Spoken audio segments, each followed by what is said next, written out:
Hello नमस्ते म यहाँ सम्पूर्ण आदरणीय दाजु विश्व खरेल दाजुलाई म स्पेशल धन्यवाद दिन चाहन्छु।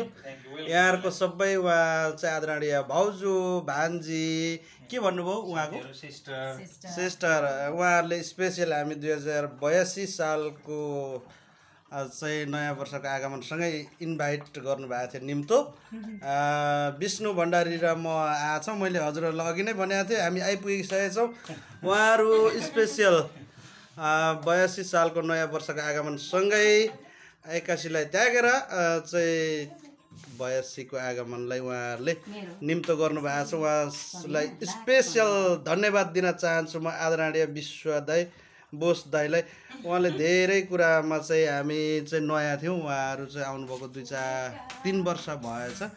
उहाँले धेरै कुरामा सहजीकरण गर्नुभएको छ। धेरै माया सम्झना सधैँ यसरी नै दाजुभाइको सम्बन्ध रहनेछ भन्ने आशा अपेक्षा विश्वासका साथ दाजुलाई सधैँ साथमा राख्नेछु।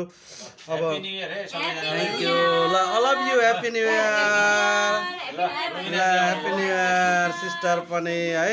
धेरै माया सम्झना यहाँहरूको चाहिँ यो अविस्मरणीय पल कहिले बिर्सिनेवाला छैन है त है ल।